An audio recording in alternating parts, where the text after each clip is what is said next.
Sit back and throw one back with your pinky in the air and a middle finger to the world, and join me, the eclectic gentleman Stephen Watts, as we look back on this day in pro wrestling history.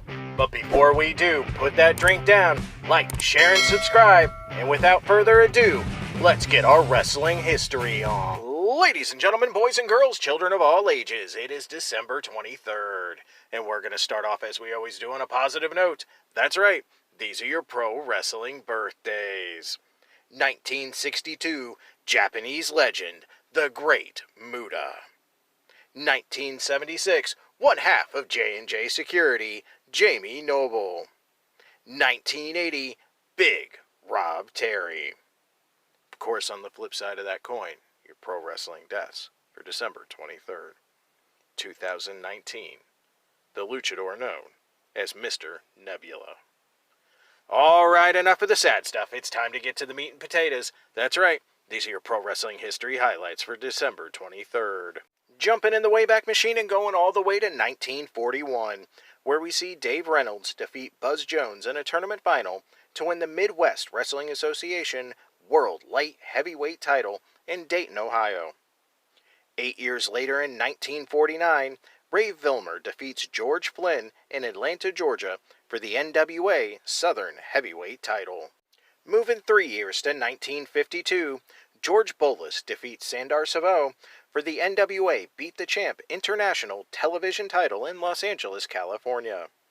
That next year in 1953, Doc and George Gallagher defeat John Dumchuck and Pepper Gomez to win the Big Time Wrestling Northwest Tag Team titles, ending Dumchuck's and Gomez's second reign. Another 2-year jump to 1955, Bill and Fred Blassie defeat Jerry Graham and Don McIntyre to win the NWA Georgia World Tag Team titles in Atlanta, Georgia, beginning their second reign. Groove into the year 1960, Lord James Blears and Nick Bockwinkel defeat Stan Holick and The Preacher for the NWA Hollywood Wrestling International Television Tag Team titles in Long Beach, California. 5 years later in 1965, Rocky Smith wins his third NWA Southern Junior Heavyweight title, defeating Hiro Matsuda in a rematch to win the vacant title in Chattanooga, Tennessee. The title had been held up a week prior after a match between the two. Grabbing my bell-bottoms and disco ducking it to the year 1970. In Mobile, Alabama, Mike Boyette wins a battle royal, last eliminating champion Bob Kelly for the NWA Gulf Coast Heavyweight title and City of Mobile Heavyweight title, ending Kelly's second reign. That next year in 1971, Bob Roop defeats Ole Anderson in Tampa, Florida for the NWA Florida Television title.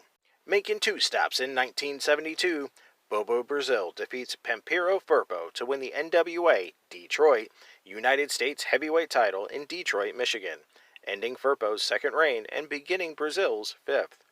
Our second stop in 1972 sees Bearcat Brown and Johnny Walker defeat the Bounty Hunters for the NWA Mid-American Southern Tag Team titles in Chattanooga, Tennessee. Our final stop in the disco-ducking 70s, 1975.